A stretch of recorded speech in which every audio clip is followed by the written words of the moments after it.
എല്ലാവരും വെളുത്ത നിറമുള്ള പെണ്ണിനെ മാത്രമേ വിവാഹം കഴിക്കൂ എന്ന് തീരുമാനിച്ചാൽ, എന്റെ പ്രിയപ്പെട്ട ചെറുപ്പക്കാരെ, എല്ലാരും ഇങ്ങനെ കണ്ണാടിയുടെ മുന്നിൽ നോക്കും. ആണുങ്ങളും പെണ്ണുങ്ങളും. പെണ്ണുങ്ങൾക്കാണ് ഏറ്റവും കൂടുതൽ ടെൻഷൻ.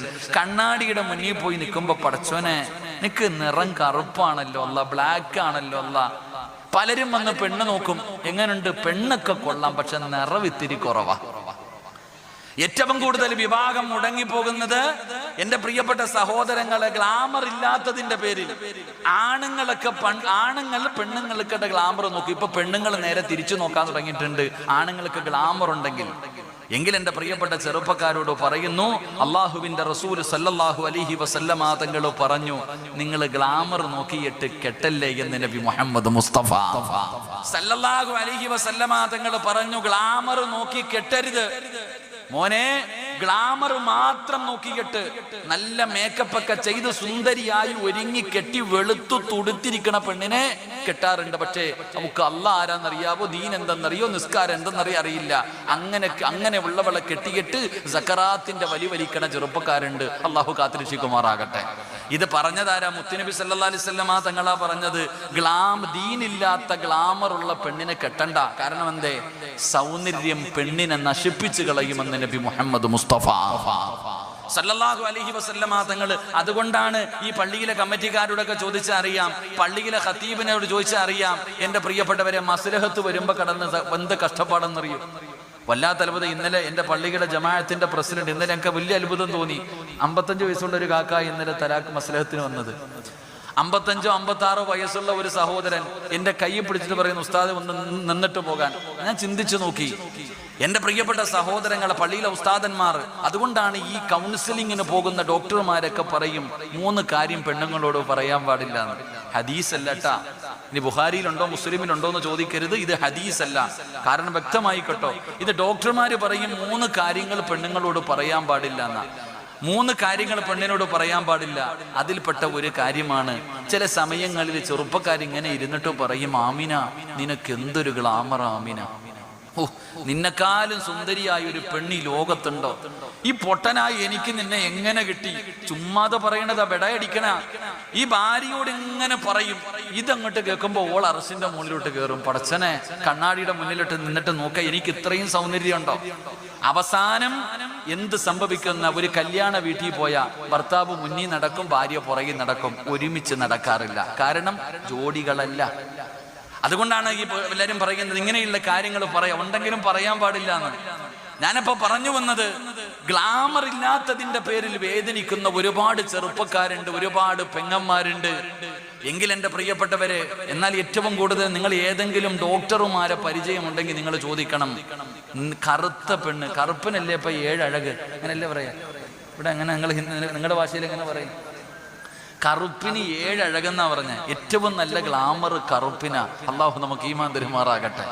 കാരണം എന്തെന്നറിയോ, കറുത്ത നിറമുള്ള പെണ്ണുമായിട്ടുള്ള ദാമ്പത്യ ജീവിതം വളരെ മനോഹരമായിരിക്കുമെന്ന ഡോക്ടർമാര് പറയുന്നത്. ഒരാൾക്കാർ പറയുന്നത് കറുത്ത നിറമുള്ള പെണ്ണുമായിട്ടുള്ളൊരു ജീവിതം. കാരണം എന്തെന്നറിയുമോ, അവള് ചിന്തിക്കുന്നത്, പടച്ചവനെ എനിക്ക് സൗന്ദര്യമില്ലെങ്കിലും ഒരു നല്ല ഭർത്താവിനെ എനിക്ക് കിട്ടിയല്ലോ, എൻ്റെ ഭർത്താവിനെ എനിക്ക് തൃപ്തിപ്പെടുത്തണം. അദ്ദേഹത്തിന്റെ ആഗ്രഹം എന്താ, മോഹങ്ങൾ എന്താ, സ്വപ്നങ്ങൾ എന്താ, എന്തിനും അവൾ തയ്യാറാകും. കാരണം അവൾക്ക് ആ ഭർത്താവിനെ വേണം. അവരുടെ ജീവിതം വലിയ സന്തോഷത്തിലാണെന്ന. അപ്പൊ ഞാൻ പറഞ്ഞു വന്നത്, സഈദ് ഇബ്നുൽ മുസയ്യിബ് റളിയല്ലാഹു തആല അൻഹു മഹാനവറുകളുടെ മുന്നിലിരുന്ന് കൊണ്ട് ചെറുപ്പക്കാരൻ അവിടെ നിന്ന് പറയുന്നു, തങ്ങളെ, എന്റെ മനസ്സിലെ ഏറ്റവും വലിയ, എന്റെ മനസ്സിൽ ഇങ്ങനെ വേദനയുണ്ടാക്കുന്ന കാര്യം എന്തെന്നറിയുമോ? പണമില്ലാത്തതല്ല, എനിക്ക് ആരോഗ്യമില്ലാത്തതല്ല. അവിടെ നിന്ന് പറയുകയാണ്, ഞാൻ കറുത്തവനാണല്ലോ, എനിക്ക് ഗ്ലാമർ ഇല്ലല്ലോ, അതിന്റെ പേരിൽ എനിക്കൊരു ചെറിയ പ്രയാസമുണ്ടെന്ന് മഹാനായ സഈദ് ഇബ്നുൽ മുസയ്യിബ് റളിയല്ലാഹു തആല അൻഹു അവിടെ നിന്ന് മഹാനവറുകളോട് പറയുമ്പോ, അവിടെ നിന്ന് പറഞ്ഞ മറുപടി എന്തെന്നറിയുമോ? അതാ സഈദ് ഇബ്നുൽ മുസയ്യിബ് റളിയല്ലാഹു തആല അൻഹു ആ ചെറുപ്പക്കാരന്റെ മനസ്സിലേക്ക് പറഞ്ഞു കൊടുത്ത കാര്യം എന്തെന്നറിയുമോ? ലാ തഹ്സൻ ഫഇന്നഹു കാന മിൻ ഖൈരിൻ നാസ്. മഹാനായ സഈദ് ഇബ്നുൽ മുസയ്യിബ് റളിയല്ലാഹു തആല അൻഹു ആ സൗന്ദര്യമില്ലെന്ന് പറഞ്ഞ ചെറുപ്പക്കാരനോട് അവിടുന്ന് പറഞ്ഞു കൊടുത്ത, മോനെ നീ ഭയപ്പെടണ്ട, എന്തിനാടാ നീ വേദനിക്കുന്നത്, എന്തിനാ നീ പ്രയാസപ്പെടുന്നത്? നിറമില്ലാത്തതിന്റെ പേരിൽ, കറുത്ത നിറമായി പോയതിന്റെ പേരിൽ വേദനിക്കുന്ന എന്റെ പ്രിയപ്പെട്ട സഹോദരിമാരോട് എന്തിനാ പൊന്നുമോളെ നീ ഭയപ്പെടുന്നത്? അല്ലാഹുവിന്റെ പ്രവാചകന് പറഞ്ഞതെന്തെന്നറിയുമോ? അല്ലാഹുവിന്റെ റസൂൽ പറഞ്ഞതെന്തെന്നറിയുമോ? മഹാനായ സഈദ് ഇബ്നുൽ മുസയ്യിബ് റളിയല്ലാഹു തആല അൻഹു പറയുകയാ, ലാ തഹ്സൻ, മോനെ നീ ഭയപ്പെടണ്ട, ഫഇന്നഹു കാന മിൻ ഖൈരിൻ നാസ്. ഈ സൗന്ദര്യമില്ലാത്തവര്, ഈ ഗ്ലാമർ ഇല്ലാത്ത എത്രയോ പേര് അല്ലാഹു ജനങ്ങളിൽ ഉയർത്തിയിട്ടുണ്ട്. മഹാനായ സഈദ് ഇബ്നുൽ മുസയ്യിബ് റളിയല്ലാഹു തആല അൻഹു അവിടുന്ന് ചെറുപ്പക്കാരനോട് പറഞ്ഞു കൊടുത്ത മറുപടി എന്തെന്നറിയുമോ? മോനെ, ഗ്ലാമർ ഇല്ല എന്ന് പറഞ്ഞ് നീ പ്രയാസപ്പെടണ്ട. നിന്നെ പോലെ ഗ്ലാമർ ഇല്ലാതിരുന്ന എത്രയോ പേര് അല്ലാഹു ജനങ്ങളിൽ നിന്ന് ഉയർത്തിയിട്ടുണ്ടായിരുന്നു. അല്ലാഹു അവർക്ക് വലിയ സ്ഥാനം കൊടുത്തിട്ടുണ്ടായിരുന്നു. മഹാനായ പ്രവാചകൻ നബി മുഹമ്മദ് മുസ്തഫ സല്ലല്ലാഹു അലൈഹി വസല്ലമ തങ്ങള് അവിടുന്ന് പറഞ്ഞു കൊടുക്കുകയാണ്, ഗ്ലാമറില്ലാത്ത 4 പേര്, ഗ്ലാമറില്ലാത്ത 4 പേര്, കറുത്തവരായ 4 പേര്, സൗന്ദര്യമില്ലാത്ത 4 പേര്, മുടിയെല്ലാം ചുരുണ്ടുപോയ 4 പേര്. അല്ലാഹുവിന്റെ പ്രവാചകനുണ്ടല്ലോ, അവരെ നോക്കിയിട്ടാണ് പറഞ്ഞത്, സ്വഹാബാ മിൻ അഹ്ലിൽ ജന്നാ.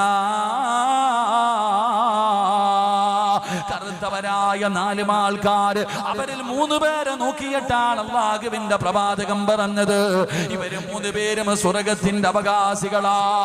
ഈ കറുത്തവരായ, സൗന്ദര്യമില്ലാത്ത, മുടിയെല്ലാം ചുരുണ്ടുപോയ, നീഗ്രയെ പോലെ ഇരിക്കുന്ന, കറുത്ത് കരിക്കട്ടയെ പോലെ ഇരിക്കുന്ന ഇവരുണ്ടല്ലോ, ഇവര് സ്വർഗ്ഗത്തിന്റെ അവകാശിയാണ് സഹാബാ. അല്ലാഹുവിന്റെ പ്രവാചകൻ അവിടെ നിന്ന് പറഞ്ഞു കൊടുക്കുമ്പോ, ആരാ ചെറുപ്പക്കാരാ, സൗന്ദര്യമില്ലാത്ത ഈ കറുത്തവരായ സ്വർഗ്ഗത്തിന്റെ അവകാശികളായ 4 വിഭാഗമാരാ? അല്ലാഹുവിന്റെ പ്രവാചകൻ അവിടെ നിന്ന് ഒന്നാമതായി പറഞ്ഞു കൊടുക്കുകയാണ്, സ്വഹാബാ, അതിലെ ഒന്നാമത്തെ മനുഷ്യനാരെന്നറിയുമോ? മഹാനായ സയ്യിദുനാ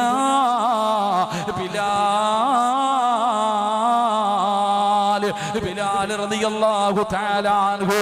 എന്റെ പ്രിയപ്പെട്ടവരെ, ബിലാൽ തങ്ങളുടെ ചരിത്രം വായിച്ചു നോക്ക്. ഗ്ലാമറില്ലാത്ത സഹാബിയല്ലോ, കറുത്തവനായ സ്വഹാബിയല്ലോ, മുടിയൊക്കെ ചുരുണ്ടുപോയ സ്വഹാബിയല്ലോ, നീഗ്രോയെ പോലെ ഇരിക്കുന്ന സ്വഹാബിയല്ലോ. അല്ലാഹുവിന്റെ പ്രവാചകൻ അവിടെ നിന്ന് പറഞ്ഞു കൊടുത്തു, ബിലാലേ നീ സ്വർഗ്ഗത്തിലാ. അല്ലാഹുവിന്റെ പ്രവാചകൻ അവിടെ നിന്ന് ബിലാൽ തങ്ങളെ കുറിച്ച് പറഞ്ഞു കൊടുത്തത് എങ്ങനെയാണ്? അതുകൊണ്ട് ഗ്ലാമർ ഇല്ലാത്തതിന്റെ പേരിൽ നീ ഭയപ്പെടണ്ട, നീ ഒരിക്കലും വിഷമിക്കണ്ട. ആ ബിലാലിനാണ് അല്ലാഹുവിന്റെ പ്രവാചകൻ അവിടെ നിന്ന് കൊടുത്ത സ്ഥാനം എന്താ?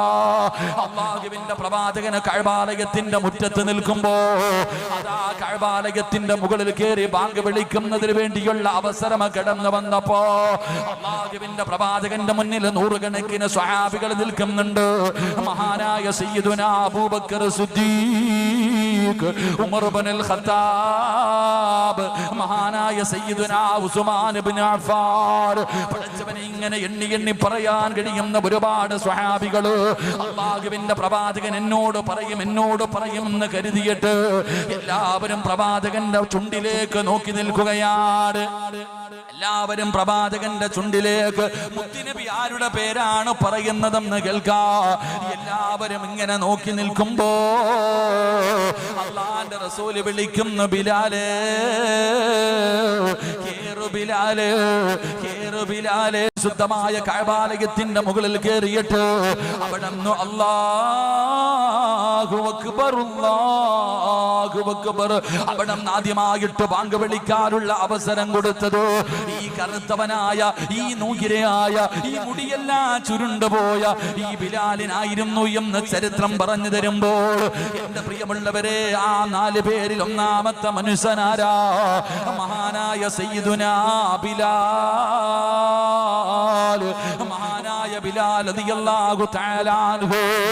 എന്റെ പ്രിയപ്പെട്ടവരെ, ബിലാലിന്റെ മഹത്വം ഞാൻ പറഞ്ഞു തരേണ്ടതില്ലല്ലോ. അല്ലാഹുവിന്റെ പ്രവാചകന് സുബഹി നമസ്കാരം കഴിഞ്ഞ് തന്റെ മുന്നിലിരിക്കുന്ന സ്വഹാബത്തിനോട് ഞാൻ ഇന്നലെ സ്വർഗ്ഗത്തിൽ പോയി, ആ സ്വർഗ്ഗത്തിന്റെ അനുഗ്രഹങ്ങൾ കണ്ടതിനെ കുറിച്ച് പ്രവാചകൻ തന്റെ അനുയായികളോട്, തന്റെ മുന്നിലിരിക്കുന്ന നൂറുകണക്കിന് സ്വഹാബത്തിനോട് പ്രവാചകൻ അവിടെ നിന്ന് പറഞ്ഞു കൊടുക്കുമ്പോ റസൂലുള്ളാഹി ചോദിക്കുന്നു, ബിലാലേ, ഇന്നലെ ഞാൻ സ്വർഗ്ഗത്തിൽ നിന്നെ കണ്ട് ബിലാലേ. എന്റെ മുന്നിലൂടെ സ്വർഗ്ഗത്തിലൂടെ നടന്നു പോകുന്നത് ഞാൻ കണ്ട് ബിലാല്. നിന്നെ കുറിച്ച് അല്ലാഹുവിന്റെ മലക്കുകൾ പോലും അത് ബിലാലാണെന്ന് എന്നോട് പറയുകയാ എന്ന് പ്രവാചകന് സ്വർഗ്ഗത്തിൽ കണ്ടു എന്ന് പറഞ്ഞ ബിലാൽ റളിയല്ലാഹു തആല അൻഹു. ആ ഒന്നാമത്തെ സ്വഹാബിയെ കുറിച്ചാണ് സഈദ് ഇബ്നുൽ മുസയ്യിബ് റളിയല്ലാഹു തആല അൻഹു പറഞ്ഞു കൊടുക്കുന്നത്. രണ്ടാമത്തെ മനുഷ്യനാരെന്നറിയുമോ? അല്ലാഹുവേ, സഈദ് ഇബ്നുൽ മുസയ്യിബ് റളിയല്ലാഹു തആല അൻഹു പറയുകയാ, മഹാനായ ലുഖ്മാനുൽ